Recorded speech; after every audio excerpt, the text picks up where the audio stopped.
Boa tarde, irmãs.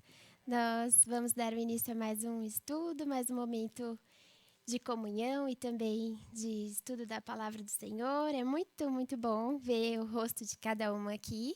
É uma alegria mesmo muito grande, né? A gente, como irmãs em Cristo, poder ter essa oportunidade de estarmos juntas, orando, buscando ao Senhor. Então, realmente é motivo de alegria ter cada uma aqui, né? Então, nós vamos orar e assim a gente vai começar o nosso estudo. E hoje é um dia especial, né? Que a gente vai comemorar também a chegada do César. E logo mais também a gente vai ter a oportunidade de orar especificamente por isso, tá bom? Vamos lá? Santo Deus, muito obrigada por esse privilégio tão grande que nós temos de termos esse espaço, de sermos, ó Deus, irmãs em Cristo e de podermos mais uma vez estarmos juntas num só propósito de conhecermos mais ao Senhor. Que o Senhor possa realmente, ó Deus, falar conosco nessa tarde, nos ensinar, nos encorajar, nos proporcionar momentos aqui de reflexão e principalmente, Senhor, que possamos realmente, com todo o nosso coração, andarmos desejosas de nos tornarmos cada vez mais parecidas com Jesus Cristo. Abençoe o estudo de hoje, perdoe desde já, Senhor, as nossas limitações, os nossos pecados e realmente, Senhor, nos ajude que o Espírito Santo possa, nesse momento, falar conosco por meio da sua santa e inerrante palavra. Em nome de Jesus. Amém. Amém. Bem, irmãs, se você esteve no último estudo, você vai se lembrar que nós falamos sobre a fé não fingida, né? E a gente estudou um pouquinho sobre a fé de duas mulheres, né? Que se chamavam Lloyd e Eunice, que deixaram um legado espiritual muito impactante para Timóteo. E hoje a gente vai falar um pouquinho sobre Ana, que é outra serva do Senhor que também deixou um legado espiritual muito forte, marcante para a vida de seu filho Samuel. Né? E além da fé sem fingimento, nós escolhemos o exemplo justamente de duas mulheres, porque que se preocuparam em conduzir os seus filhos a Deus, porque tanto no estudo passado como hoje a gente está celebrando a chegada de mais uns bebezinhos aqui na igreja. Então, no mês passado foi da Jorge, esse mês agora é da Elaine. Então, a gente achou por bem tratar de exemplos de mulheres que conduziram seus filhos a Deus e que tiveram o marco mais importante da vida delas, que era uma fé em Cristo, em Deus, não fingida. Né? Então, eu espero que esse estudo não só venha edificar a Elaine, porque a gente vai tratar de alguns assuntos mais relacionados à maternidade, mas também a todas nós aqui, tá bem? Bom, eu vou pedir para que as irmãs abram a Bíblia no livro de 1 Samuel, né? E a história de Ana, para quem não lembra, ela se encontra no livro de 1 Samuel, né? Especificamente nos 2 primeiros capítulos. Então, quem tem a Bíblia pode já deixar aberta ali, que a gente vai usar alguns versículos ali. Né? Nós não vamos ler os capítulos inteiros hoje, mas eu encorajo que você faça isso na sua casa quando você chegar, para que você realmente comprove tudo isso que a gente vai estudar hoje. Então, você pode ler com calma ali, tá bom? Bom, eu achei interessante a gente estudar sobre a fé sem fingimento de Ana, porque ela viveu em um período marcado, né, de certa forma, um contexto em que a fé parecia ser algo muito banalizado. E a gente pode comprovar isso através da vida de 2 sacerdotes que viveram ali na mesma época que ela, um chamado Hofni e o outro Finéias, que eram filhos do sacerdote Eli. Então, quando eu estava lendo a história de Ana, eu me deparei, né, também com as atitudes desses sacerdotes, e a gente pensa, né, sacerdote naquela época, né, eram pessoas responsáveis pela vida espiritual e conduzir, né, espiritualmente aquele povo. Eles estavam ali constantemente no templo, eles faziam a intermediação entre o povo e Deus. Mas, na realidade, Hofni e Finéias, os sacerdotes, eles tinham uma fé vacilante, eles tinham uma fé que a gente pode falar que era fingida. Em contrapartida, a gente vê Ana, que era uma serva comum, uma mulher comum, como nós, que, na sua simplicidade, na sua humildade, demonstrava uma fé sincera. Né? Então, Deus olha para o coração, né? Não tem como a gente fugir. A gente vê os sacerdotes lá no templo servindo e a gente vê em contrapartida a Ana, uma serva humilde. E isso vai permear aqui o nosso estudo todo de hoje. Eu queria realmente mostrar para as irmãs algumas atitudes de Ana, mas também deixar claro e evidente as atitudes de homens que estavam na igreja e que esse pode ser o nosso caso também, né? A gente pode estar na igreja, pode estar servindo ao Senhor, mas nosso coração pode muitas vezes estar muito longe de Deus. E o meu objetivo com o estudo de hoje é levar você a refletir se em sua vida é possível encontrar marcas de alguém que possui uma fé sem fingimento, como Ana, né? E caso você não encontre essas marcas em sua vida, então que você peça a ajuda de Deus, peça perdão pelos seus pecados e passe então a ter uma fé sem fingimento. Esse é o nosso objetivo de hoje, tá bom? Bem, irmãs, vocês devem se lembrar que Ana foi uma mulher que enfrentou muitas dificuldades. Quem lembra da história de Ana sabe que ela passou por muitas e muitas dificuldades, né? A começar pelo contexto histórico em que ela viveu. Alguém lembra qual foi o contexto histórico que Ana estava inserida?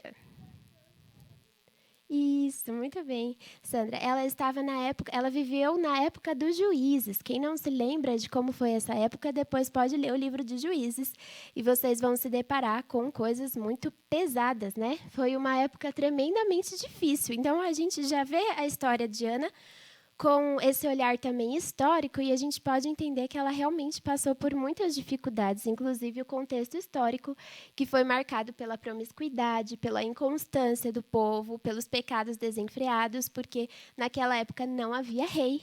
Cada um fazia o que achava bom e reto diante dos seus olhos. Já imaginou isso? A gente tem alguém que está no controle e a situação já é tão difícil, imagina você não ter ninguém comandando, né? O contexto histórico de Ana foi muito difícil. Além disso, as dificuldades pessoais de Ana. Eu elenquei aqui 4 delas, que estão descritas na Bíblia, e eu vou ler para vocês rapidamente. Primeiro, a gente sabe que Ana era estéril. Ela não podia ter filhos. Em uma cultura em que ter filhos era sinal de proteção, era sinal de bênção, era sinal de prosperidade. Ela não tinha isso. Depois, ela tinha uma rival que convivia com ela diariamente. Você já imaginou?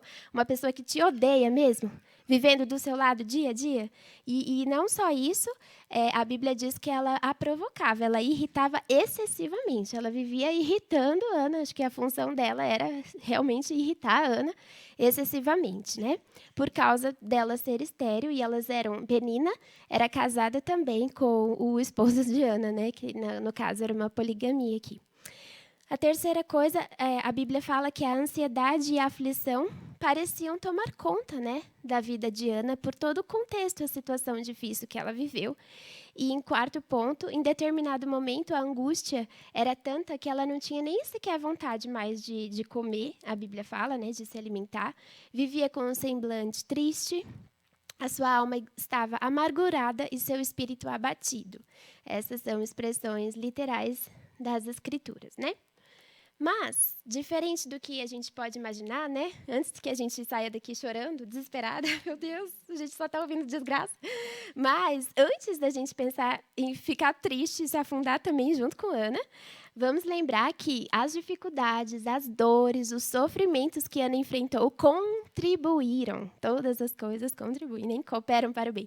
Elas contribuíram para que Ana conhecesse mais a Deus, tivesse sua fé fortalecida nele e aprendesse a estar satisfeita em Deus e não nas circunstâncias.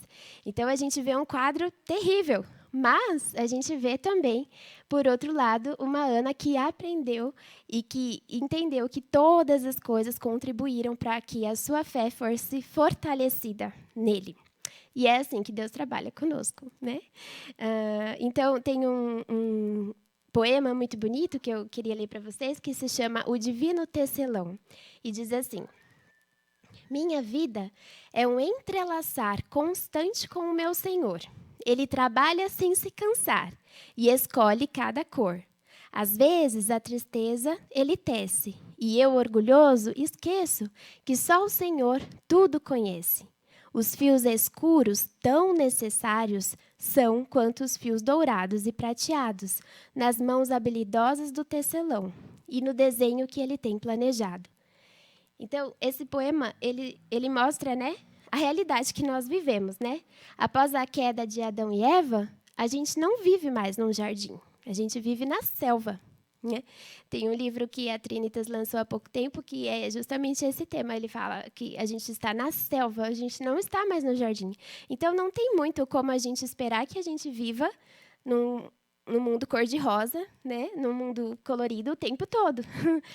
No mundo tereis aflições. Nós vivemos numa selva. Mas nós não vamos nos desesperar novamente. Nós temos algo que nos traz esperança, que é Cristo, né? Jesus Cristo realmente veio para redimir os nossos pecados e por mais difíceis, né, que sejam as situações aqui, nós temos a esperança de que um dia nós estaremos num jardim perfeito novamente com Cristo. Não estamos ainda, mas para lá caminharemos por causa do sangue de Cristo que tanto nos amou, né? Então, irmãs, o estranho seria se nós vivêssemos o tempo todo, né, num paraíso, num jardim, porque essa não é a realidade, né? Então, irmãs, o que eu queria destacar com vocês hoje, a gente está falando de uma fé sem fingimento, né? Sobre 4 características, 4 aspectos da vida de Ana, que me marcaram bastante, que mostram que são marcas de alguém que teve a fé não fingida em Deus, né? Uma fé não fingida. Então, o primeiro ponto é a intimidade com Deus em oração. Depois nós vamos falar sobre a atitude dela de consagrar os filhos a Deus. Depois do fato dela se regozijar no Senhor. E por último, de reconhecer que Deus é quem nos fortalece. Já dei o spoiler todo, mas a gente vai ponto a ponto trabalhando aqui. Espero que fique claro para todas nós. Então, o primeiro ponto, intimidade com Deus em oração. Acho que Ana, todo mundo conhece, né? E sabe bem dela por essa característica de ser uma mulher de oração. E uma fé sem fingimento é marcada por uma vida de oração. É até estranho a gente falar isso numa igreja, né? Porque a gente pensa que, mas todo mundo aqui ora, né? Mas será que ora mesmo? Então, é um ponto que a gente realmente precisa trabalhar, né? A oração, ela faz parte do seu dia a dia? Você tem o hábito de conversar com Deus? Não quero dizer só antes das refeições, mas durante o dia todo. A vida de oração é uma marca realmente da sua fé em Deus? Então, Ana nos dá um forte exemplo da sua dependência e da comunhão com Deus por meio da oração. Né? Já nos 2 primeiros capítulos de 1 Samuel, que foi o que eu pedi para vocês abrirem, a gente vê, então, 2 orações feitas por ela. Em tão poucos versículos, a gente já vê nos 2, tão poucos capítulos, as orações de Ana. Então, na primeira oração, a gente vê Ana suplicando a Deus por um filho. E na segunda oração, é quando Ana louva a Deus publicamente, como um testemunho, né, por Deus ter respondido ao seu clamor. Então, a gente vê que Ana era uma mulher que orava, né? E Ana, ela era estéril. A primeira coisa que eu falei dela, né, da dificuldade pessoal, ela era estéril. Então, imaginem Ana se chegando a Deus em oração, pedindo por um filho. Não é uma marca de uma fé genuína em Cristo, em Deus, né? Porque ela não podia ter, humanamente falando, era impossível ela ter, mas ela sabia que ela tinha um Deus muito grande, que ela devia depositar a sua fé. Se isso era que a estava amargurando tanto, né, deixando ela tão amargurada e entristecida, então era sobre Deus que ela tinha que lançar essa aflição, né? Então, ela não deixou de pedir a Deus, né, de ser sincera diante de Deus. Não deixou de buscar nele o refúgio para ela, né? E de acreditar que Deus é poderoso e de que Deus pode fazer todas as coisas. Às vezes a gente ouve isso na igreja bastante, mas é muito precioso quando em momentos mesmo de dificuldade ou nos momentos do dia a dia a gente percebe que Deus pode todas as coisas, né? É muito bom provar disso, assim, que para Deus não há impossíveis mesmo, né? Deus pode todas as coisas, né? Então, quantas de nós, né, andamos desanimadas diante das lutas, mas aí a gente deixa de orar. A gente até pede nos grupos de oração, pede para outra pessoa orar, mas quando a gente vê, a gente mesmo nem orou. É mais fácil estar passando por dificuldade e pedir para o outro orar, mas a gente mesmo nem ora. Então, não, a nossa prática deve ser uma prática de oração, a começar em nós, né? E o Spurgeon tem uma frase que diz: quando não temos vontade de orar, é um alerta de que devemos orar mais. Então, quando você está percebendo que você está fraca, que você não tem vontade de orar, ixi, então aí que você tem que orar mais, que quer dizer que você está enfraquecendo, né? Então, agora sim, a gente vai ler a oração propriamente feita por Ana. Eu vou pedir para alguém ler para a gente. E está lá em 1 Samuel, capítulo 1, dos versículos 9 até o versículo 11. Quem puder ler para mim, por favor, eu agradeço. Versículo 9 ao 11.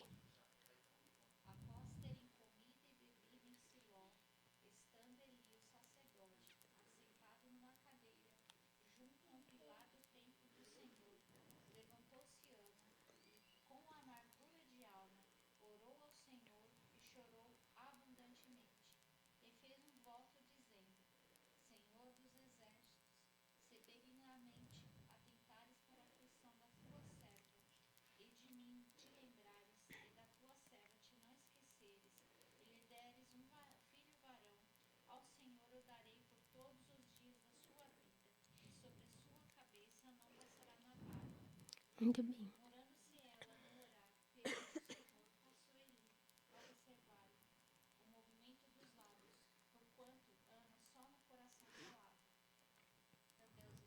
Tá bom, não, mas tá bom, tá ótimo. E o que Ana fez foi exatamente o que nós somos ensinadas a fazer lá em 1 Pedro 5, de 6 a 7, que diz: portanto, humilhem-se debaixo da poderosa mão de Deus, para que ele os exalte no tempo devido. Lancem sobre ele toda a sua ansiedade, porque ele tem cuidado de vocês. Então, ela fez exatamente isso, né? E quando o sacerdote Eli, que era o que eu falei para vocês, né? Tinha então esse sacerdote, o Eli, estava ali no templo. Quando ele viu Ana orando daquela forma, ela só mexia, né? Os lábios, ela não falava palavras, né? Que davam para ouvir, assim. Então ele a julgou, né? Dizendo que achou que ela estava embriagada, né? E Ana não entrou em discussão com Eli, como a gente pode imaginar às vezes, né? Ela não saiu revoltada, ela estava orando, né? Mas às vezes a gente é assim, né? Acaba de orar e já está brigando com o vizinho.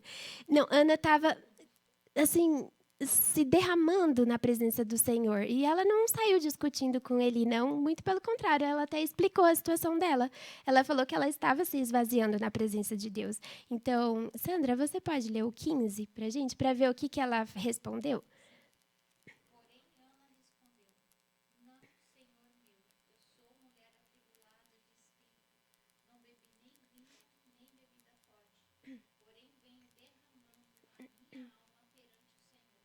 É muito lindo, né? Derramando a minha alma, né? E enquanto Ana se humilhava então diante de Deus e crescia em intimidade com Ele, nós lemos exatamente o oposto sobre Hofni e Finéias, que eu comentei com vocês, que eram os filhos desse sacerdote Eli, né? E que por meio dessa leitura eu vou ler para vocês a descrição sobre Hofni e Finéias, porque acho que vai ser importante aqui para o nosso estudo, para que a gente seja exortada, né? Exortada no nosso íntimo, porque assim como Hofni e Finéias, eu falei, estavam na igreja servindo ao Senhor, mas o coração deles estava longe de Deus. Então eu vou ler para vocês a descrição. Não, na verdade eu vou pedir para alguém ler, porque aí vocês não ficam cansados de me ouvir. Está escrito em 1 Samuel, capítulo 2. O meu objetivo é que a gente perceba agora a fé fingida desses sacerdotes, tá bom? 1 Samuel, capítulo 2, versículo 12 até 17. Quem pode ler para a gente?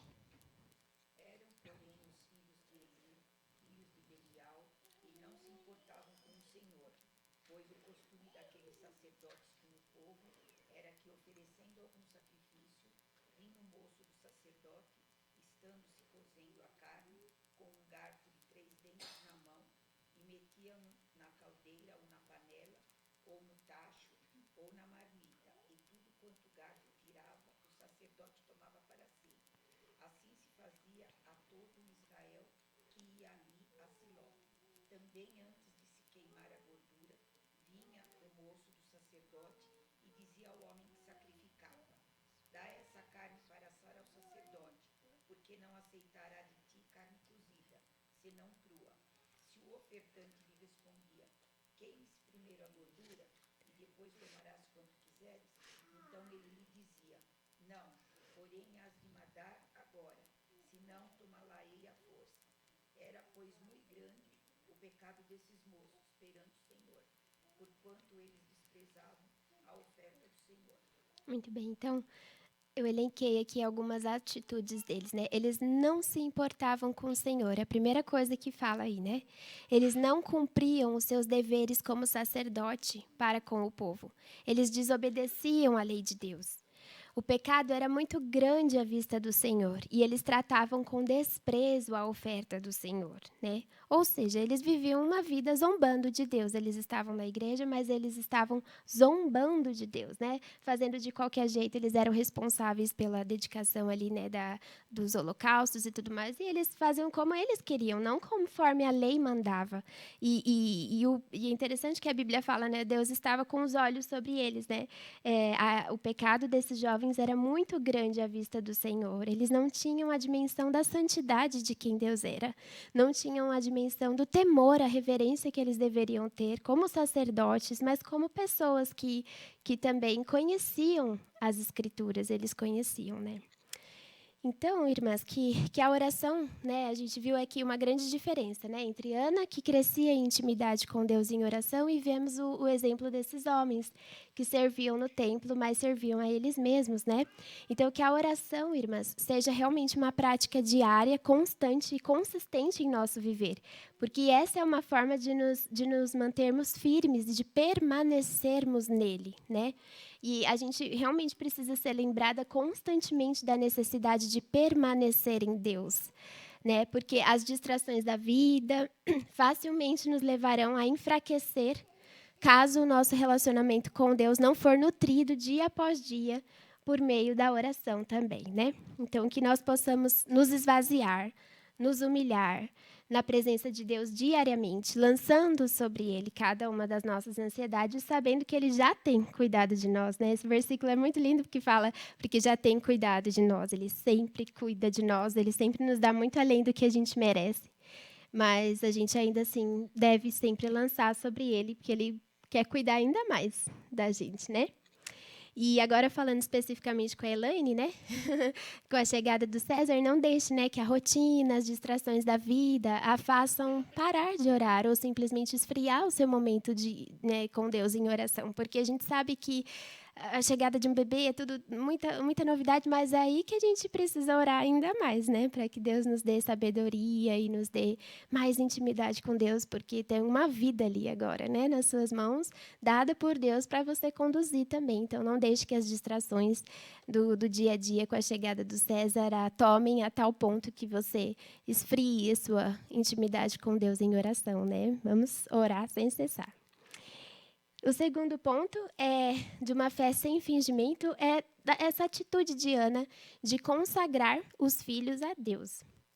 Freitas, se você puder mudar, eu não estou com o... Se quiser deixar comigo o controle, acho que... Não? Ah, tá bom.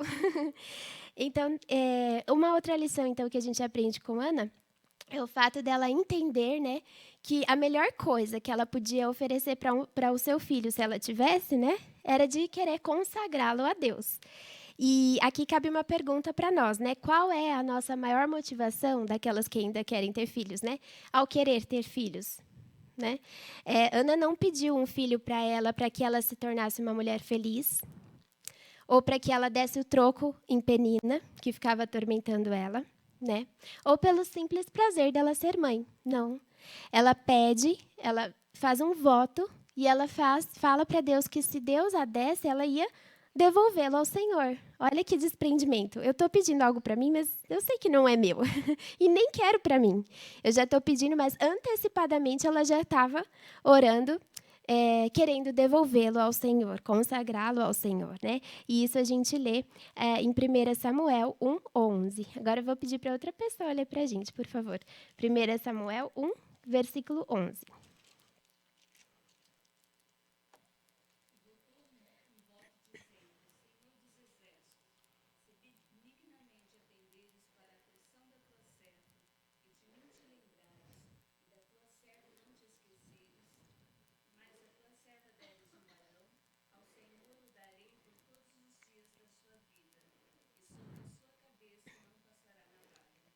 Isso. Então, Ana consagrou literalmente Samuel ao Senhor, né? Ela deixou, então, a gente vai ver que ela teve um filho, né, Samuel? E ela, então, deixou que ele fosse cuidado pelos sacerdotes e aprendesse com eles e fosse viver a vida longe dela, mas sob os cuidados daqueles que, na época, seriam responsáveis pelo crescimento espiritual do seu filho, né? Billy Graham tem uma frase que diz assim: o maior legado que se pode deixar aos filhos e netos não é o dinheiro, ou quaisquer outras coisas materiais acumuladas na vida, mas um legado de caráter e fé. Né? Então, que os pais entendam, né, que o melhor bem que eles fazem aos filhos não é proporcionar uma casa super grande e condições financeiras, mas de conduzi-los e dedicá-los ao Senhor, né? E eu acho realmente impressionante o desprendimento de Ana, né? Muito marcante isso, né? Ela não teve uma atitude egoísta, né? Que é algo tão comum na maternidade. Ah, mas o filho é tão pequenininho, tão fofinho, é meu. Vou querer para sempre, não vai nem casar. O meu pai falava que eu ia ser freira, que ele não ia me perder. Mas a gente tem essa coisa, né? E não, ela nunca teve. E quando antes de ter, já quer dedicar ao Senhor. Não é meu, é do Senhor, né? E vejam que contraste. Agora a gente vai lá, vamos lá ver o contraste de Ana com os nossos sacerdotes aqui. Então, enquanto Ana se antecipa desejando a consagração do filho ao Senhor, a gente lê que, por outro lado, Eli, que era o pai, né, de Hofni e Finéias, tinha consciência dos pecados dos filhos, dos erros que os filhos cometiam, e mesmo assim ele não os corrigiu no tempo oportuno. Ele deixou, né, que pecassem deliberadamente, e os filhos foram se tornando cada vez mais desprezíveis, né? A fé fingida, né, de Hofni e Finéias foi claramente exposta depois para Eli quando ele já era bem idoso. E a gente encontra isso em 1 Samuel 2, 22. Quem puder ler para a gente? 1 Samuel 2, 22.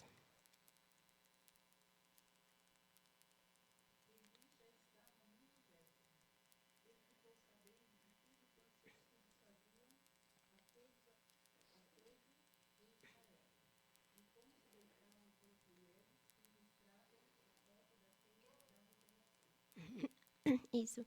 A gente vai ver mais para frente que ele já sabia que os filhos cometiam pecado, mas bem idoso, parece que a coisa ficou mais clara para ele e ele entendeu que a fé dos filhos não era uma fé legítima, né? E imagina a tristeza de Eli, né? Ao ouvir no final da vida dele o quanto que os filhos zombavam de Deus e faziam com que a igreja, o povo lá de Israel também pecasse, né?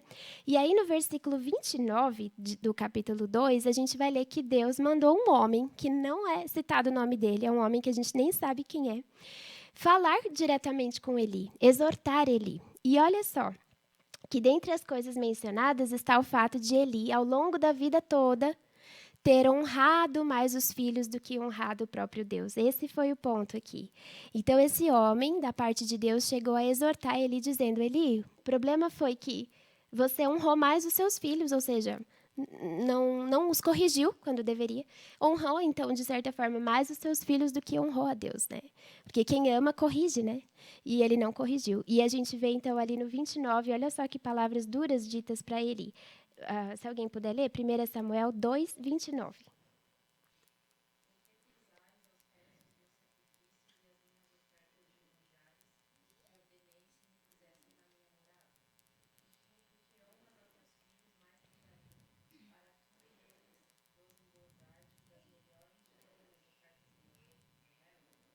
Muito bem. Agora era tarde demais, né? A verdade foi revelada para Eli. E aqui cabe uma advertência muito grande, né, para a Elaine e para todas as mães, né? O que tem motivado o nosso coração, mais uma vez, né, ao desejarmos ter filhos, né? É um desejo ardente por dedicá-los ao Senhor, como Ana fez antecipadamente, sem ter tido filhos, ou de um mero desejo ou satisfação pessoal, né? E depois, quando eles nascem, quando eles já estão crescidos, né? Será que nós temos honrado mais aos filhos do que a Deus? Temos deixado que pequem deliberadamente contra o Senhor sem repreendê-los? Então, por isso, mais uma vez, aprendamos com Ana. né, que antes mesmo de ter um bebê, dedicou ao Senhor e buscou, ao longo da sua vida, honrar mais a Deus, Ana, né, do que aos homens, ou até mesmo do que aos próprios filhos, né? Então, que a gente possa aprender aí com Ana mais essa atitude. A terceira atitude de uma fé sem fingimento que nós encontramos em Ana é o fato dela se regozijar no Senhor.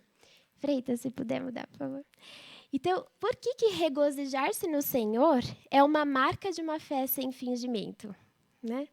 Porque ter alegria plena em Deus é uma das maiores virtudes de um cristão, né? A nossa tendência é da gente se alegrar com as circunstâncias, com as coisas boas que vão acontecendo, mas com Deus exatamente não, né?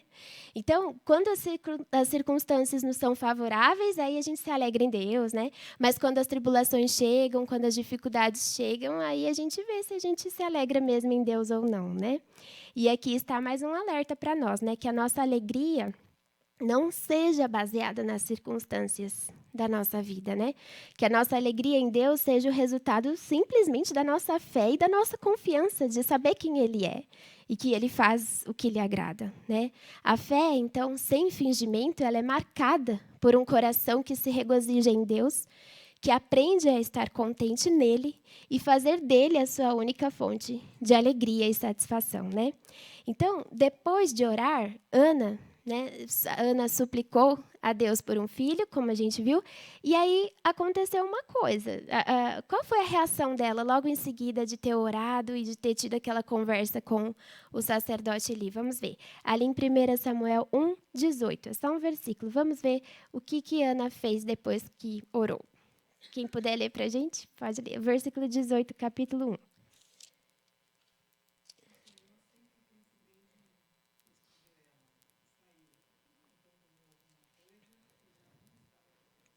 Isso, então ela orou, e o destaque aqui, ó, ela se alimentou e o seu rosto já não estava mais abatido. Vocês viram? O semblante da Ana não estava mais abatido. Então, o que aconteceu? Ela, ali, imediatamente, já tinha recebido a resposta da sua oração? Ali, imediatamente, ela já tinha recebido um filho? Não, mas Ana orou. Ela simplesmente depositou a sua confiança em Deus.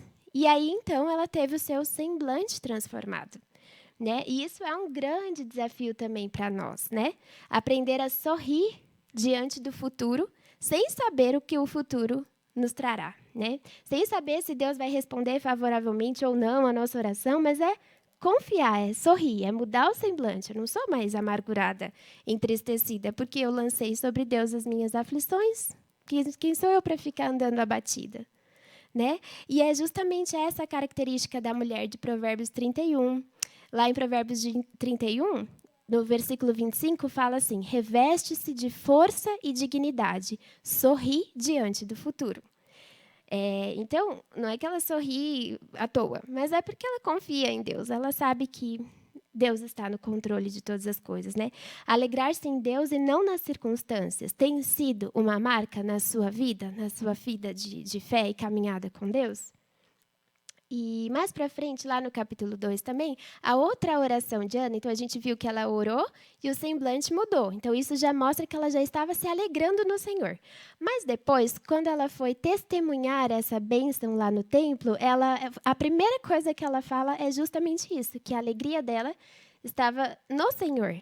E olha só que lindo, ó, lá em 1 Samuel 2, versículo 1. Quem puder ler também.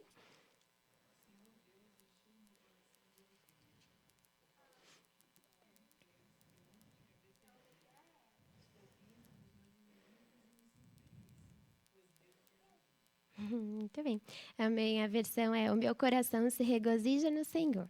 Né? Então, mais uma vez, a gente lê que Ana aprendeu aqui a se regozijar no Senhor, a se alegrar no Senhor. Né? E Paulo, né, o apóstolo Paulo, lá em Filipenses 4:4, que é um versículo muito conhecido, o que ele fala lá? Né? Alegrem-se sempre no Senhor. Novamente, alegrem-se, né? Então, uma fé sem fingimento é marcada né, por regozijar-se em Deus. Isso não é isenção de problema, isso é confiança em Deus, né? Então, é claro que a Ana estava muito feliz, porque nesse momento aqui ela tinha acabado de receber mesmo, né, a bênção que era de ter um filho, mas a gente pode falar, tá vendo? Ela está falando que ela se alegrava porque ela tinha já recebido, Deus foi favorável. Mas não, a gente viu que antes mesmo de Deus responder favoravelmente, o semblante dela já mudou, ela não estava mais triste, ela estava descansando nos cuidados do Senhor, né? E que a gente possa aprender a ser assim também, né? Então, tudo que ela queria era um filho, mas ela nos ensina que a maior alegria de todas não estava em ter um filho, mas em ter um Deus, em pertencer a esse Deus verdadeiro, ao Senhor dos Exércitos, né? E se isso for uma verdade nas nossas vidas, na sua vida também, Elaine, né? A gente não precisa se esforçar tanto, né, para fazer com que os nossos filhos amem a Deus, porque eles já vão ver isso naturalmente na nossa vida, né? Eles vão ver tanto que nós amamos mais a Deus que naturalmente eles vão também aprender. E o John Piper tem uma frase bem conhecida que diz, né? Deus é mais glorificado em nós quando estamos mais satisfeitos nele. Então, quanto mais a gente se satisfaz em Deus, mais glória a gente traz ao nome dele. Em contraste com a vida de Ana, mais uma vez, nós vamos ver palavras duras e difíceis acerca dos sacerdotes, né? Por outro lado, então, a gente vê que Eli não soube ensinar os seus filhos sobre ter uma fé sem fingimento, né? E aí os seus filhos colheram os frutos disso, né? E eu fiquei realmente impressionada quando eu li na Bíblia as consequências, né, que Deus separou para esses sacerdotes. E dentre elas, uma das consequências é que Deus iria trazer tristeza para os sacerdotes e para todos os descendentes dele. E a gente vai ler isso mais para frente. Mas, aqui, quer ver? Isso, ó, aqui em 1 Samuel 2, quem puder ler para a gente, o 33 e o 34. Versículo 33 e 34 de 1 Samuel 2.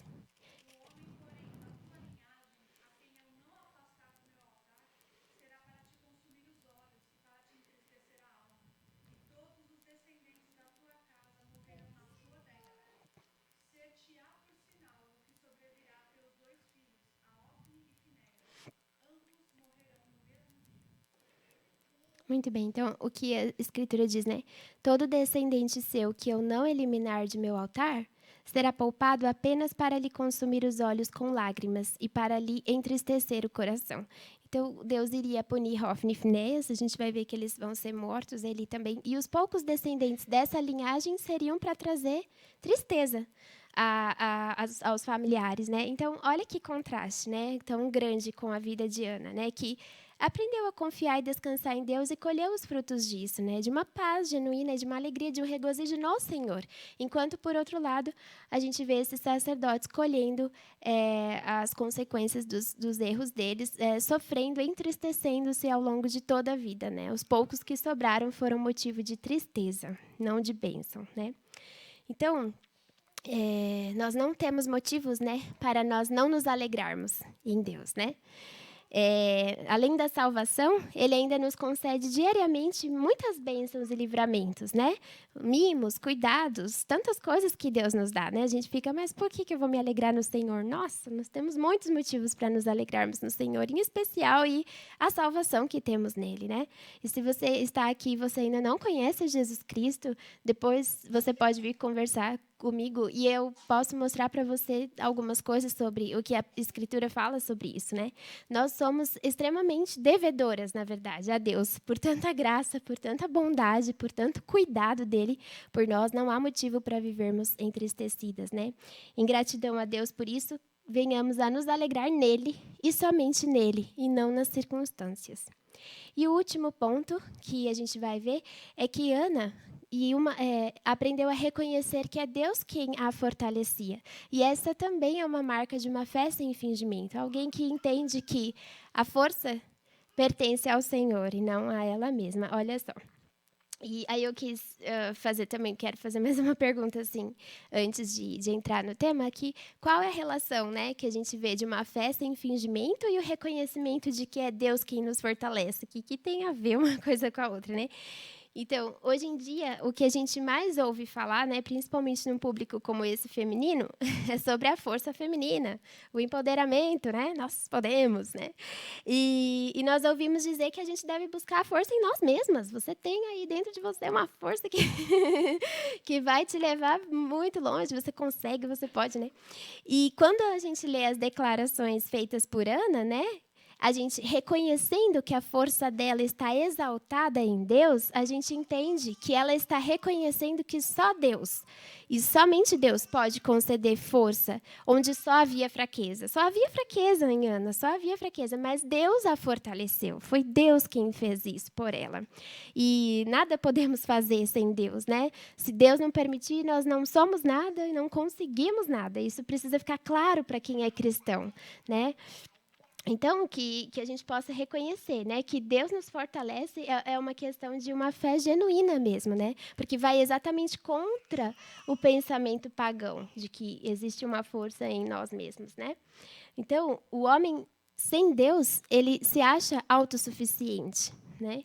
Agora, o homem com Deus, ele reconhece a sua completa insuficiência e completa dependência de Deus para exatamente tudo, né.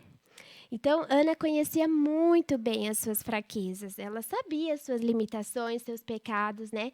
E que se havia alguma força nela, é porque com certeza foi concedida por Deus, né? Veja só, então, irmãs, as palavras que Ana disse, reconhecendo que a força dela vinha do Senhor. 1 Samuel 2:1. É o mesmo versículo que ela fala em se alegrar em Deus, ela fala também da força. Mas alguma outra irmã pode ler? 2:1. Por favor.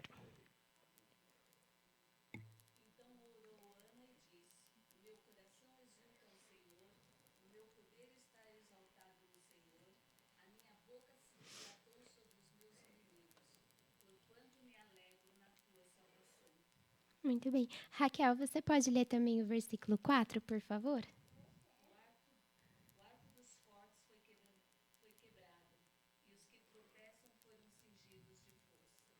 Muito bem. Então a gente vê ela reconhecendo a força que vem do Senhor, né?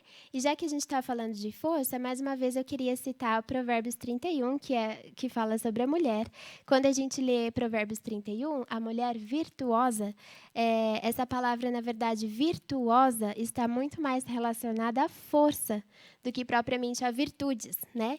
Então, essa palavrinha virtuosa, que significa força, ela era usada para representar, para falar, para descrever sobre o exército de Israel.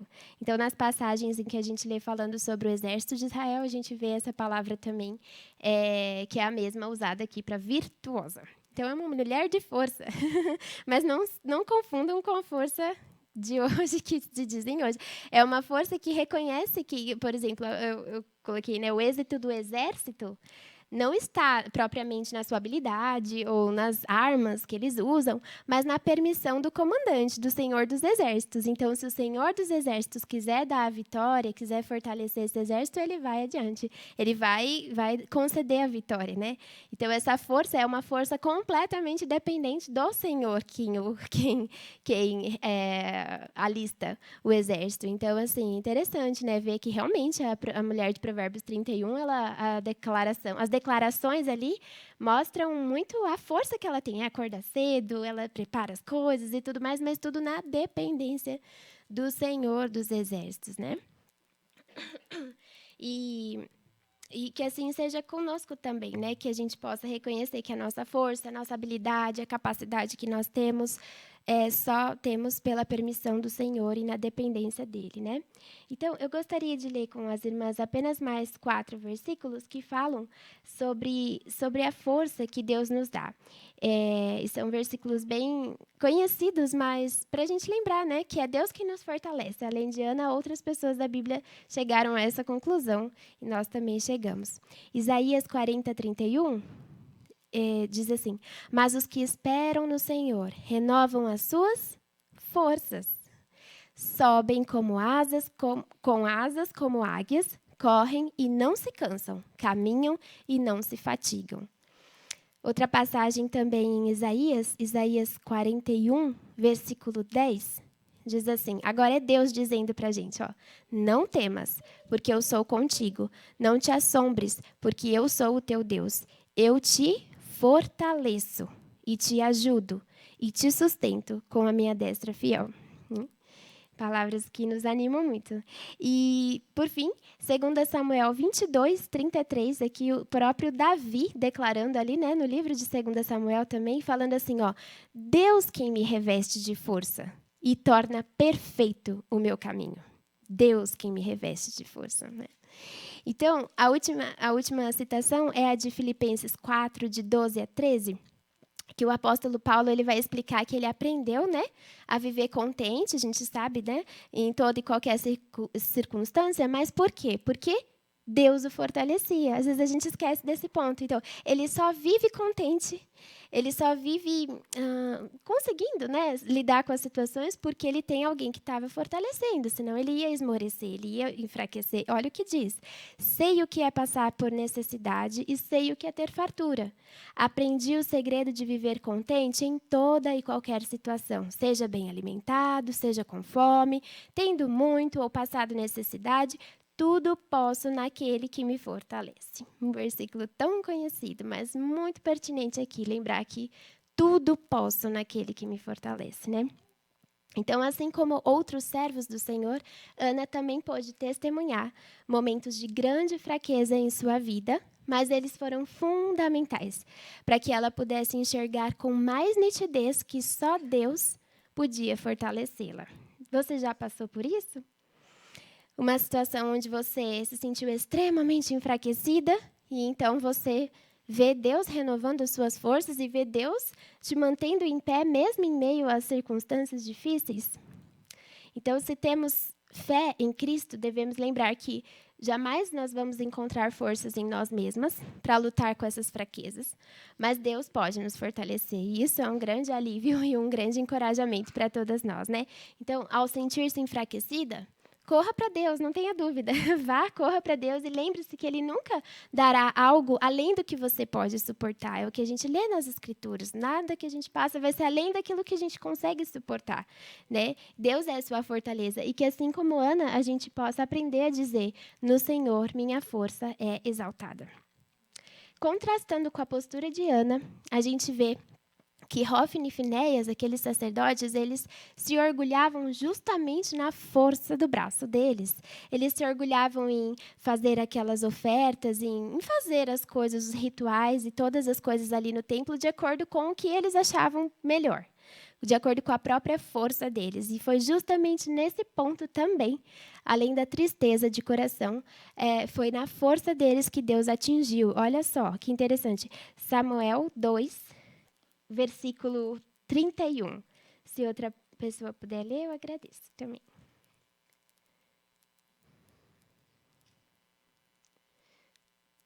Primeiro Samuel 2, capítulo 2, né, versículo 31.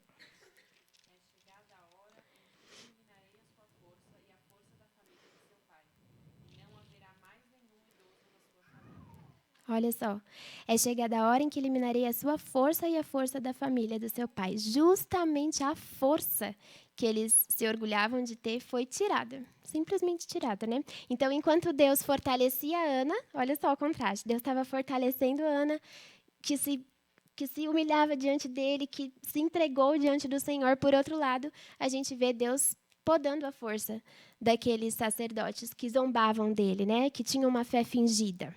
Então, nenhum ser humano vai ter forças para pecar eternamente. Essa é uma grande certeza que a gente tem, né? Em algum momento, Deus arrancará essa força, seja pela morte, seja por uma doença, seja por algum outro motivo, né? E foi justamente o que aconteceu. A gente vai ver mais para frente, então, que tempos depois, Hófni e Finéias morreram e sofreram as consequências eternas dos seus pecados, né? Não foi só uma morte física, mas a gente pode entender que Hófni e Finéias passaram por uma morte também espiritual. A pior de todas as mortes, né? A ira de Deus recaindo sobre eles de uma forma deliberada agora também, depois de tanto tempo em que eles brincaram com a fé, né, fingida. E Deus é o justo juiz. né? Assim como Deus julgou a fé fingida desses homens, ele vai fazer assim com todos nós aqui, com toda a humanidade, né? Então, que nós possamos lembrar, irmãs, que de Deus não se zomba. Ninguém zomba de Deus, ninguém brinca de ter uma fé em Deus e não tem, né? Pois o que o homem semear, isso também colherá. Quem semeia para a sua carne, da carne colherá destruição. Mas quem semeia para o Espírito, do Espírito colherá a vida eterna. É o que diz lá em Gálatas 6, de 7 a 8. Então, que a nossa oração, irmãs, aqui já finalizando o nosso estudo, possa ser uma oração de arrependimento e de buscar a Deus mesmo, né? Encontrar essas marcas, né, de uma fé não fingida em nossas vidas. E eu tirei aqui, tem um livro chamado Vale da Visão, que tem várias orações puritanas, e eu queria mencionar uma delas que diz a fé e o mundo. É só um parágrafo. Diz assim, que acho que tem aí, não sei se vai dar para... Que eu possa ser rico em sua riqueza, fortalecido em sua força, feliz em sua alegria, habitando em sua doçura, deleitando em sua preciosidade e nutrindo-me de seu maná. Senhor, aumenta a minha fé. E a conclusão que nós chegamos aqui, irmãs, é que Ana era uma mulher comum, como nós, que passou por dificuldades, mas não deixou que a fé dela fosse abalada por conta das circunstâncias difíceis, né? E encontramos na vida de Ana marcas de uma fé sem fingimento, né? E será que a gente pode encontrar essas marcas em nossa vida, como eu falei, de uma mulher de oração? Nós temos sido uma mulher de oração? Nós temos sido uma mulher que deseja dedicar os nossos filhos a Deus? Nós temos sido uma mulher que se alegra em Deus e não nas circunstâncias? Nós temos sido uma mulher que reconhece que Deus é quem nos fortalece ou a gente se acha autossuficiente? Né? Então, em contraste, nós vimos aí a fé fingida dos sacerdotes, né? E as consequências que eles colheram por essa fé fingida, né? Que Deus nos livre dessa fé fingida, né? E mais uma oração que eu queria ler com vocês, que tenho também intitulada como fé, diz assim: quando a fé dorme, meu coração se torna coisa impura, fonte de todo desejo repugnante, gaiola de impuras lascivas, agitando-se para escapar, árvore nociva de fruto mortal, caminho margeado do joio terrestre. Senhor, desperta a fé, mostrando dela a força, até que todo o céu encha minha alma e toda a impureza seja lançada fora. Às vezes a gente tem a nossa fé, parece que está dormindo, né? Está num estado de sonífero, assim. Mas então, por isso, a gente precisa pedir que Deus nos acorde desse sono profundo, né? Que Deus nos acorde, porque senão o nosso coração vai se tornar realmente coisa impura e vai se tornar cada vez mais longe de Deus, né? E para finalizar mesmo, olha, irmãs, eu estou chegando ao fim. Agora, a última coisa, eu vou citar para vocês uma passagem de Lucas 6, de 43 a 49. Essa eu queria que vocês abrissem para acompanhar comigo. Ela encerra esse estudo de uma forma bem assim, clara, né? Sobre o que Deus pensa sobre aqueles que têm uma fé fingida. Então, acho que esse texto vai ser bem oportuno. Lucas 6, versículo 43 até 49. Se eu não me engano, essa é a versão NVI. Vamos lá? Então, eu vou ler aqui. Nenhuma árvore boa dá fruto ruim. Nenhuma árvore ruim dá fruto bom. Toda árvore é reconhecida por seus frutos. Ninguém colhe figos de espinheiros, nem uvas de ervas daninhas. O homem bom tira coisas boas do bom tesouro que está em seu coração. E o homem mau tira coisas más do mal que está em seu coração. Porque a sua boca fala do que está cheio o coração. Por que vocês me chamam Senhor, Senhor, e não fazem o que eu digo? Eu lhes mostrarei a que se compara aquele que vem a mim, ouve as minhas palavras e as pratica. É como um homem que, ao construir uma casa, cavou fundo e colocou os alicerces na rocha. Quando veio a inundação, a torrente deu contra aquela casa, mas não a conseguiu abalar, porque estava bem construída. Mas aquele que ouve as minhas palavras e não as pratica é como um homem que construiu uma casa sobre o chão, sem alicerces. No momento em que a torrente deu contra aquela casa, ela caiu e a sua destruição foi completa. É o retrato do que nós estudamos hoje, né? Então, irmãs, que nosso alicerce esteja realmente fundamentado na rocha, que é Cristo, para que quando as torrentes vierem, a nossa fé cresça, permaneça sincera e inabalável no Senhor. Amém? Então, eu vou orar e depois a gente vai ter um momento. Santo Deus, obrigada porque a sua palavra é viva e eficaz. Ela nos corta, ela é penetrante e ela também, Senhor, nos instrui, é uma lâmpada para os nossos pés. Ela mostra a direção em que nós devemos seguir. Obrigada porque o Senhor fala conosco por meio da sua palavra, Deus. E ajude a mim e ajude as minhas irmãs a termos marcas em nossas vidas de uma fé sem fingimento, assim como Ana, que aprendeu, ó Deus, tantas coisas, ó Deus, como nós vimos hoje, ó Deus, a ter uma intimidade com o Senhor, a buscar a consagração do Filho a Deus, a se alegrar em Deus, ó Pai, e a lembrar que a sua força depende de Ti, que possamos lembrar dessas coisas ao longo da nossa vida, para que possamos praticar também, e assim, ó Deus, honrarmos e glorificarmos ao Senhor. E se tem irmãs aqui que têm a sua fé fragilizada nesse momento, que está passando por alguma situação difícil que faz com que a sua fé esteja dormindo, esteja num estado sem tanta esperança no Senhor, que o Senhor revista essas irmãs com a sua força e também com o teu amor cuidadoso em fazê-las perceber a necessidade que elas têm de Cristo, a necessidade urgente delas voltarem-se para o Senhor e de confiarem em Ti, mesmo em meio a circunstâncias difíceis, ó Deus. Por favor, nos ajude. E muito obrigada mais uma vez por esse tempo aqui de estudo. Em nome de Jesus, amém. Amém. Eu vou pedir para a Elaine vir aqui à frente agora, tudo bem? E vou também chamar a Marinalva.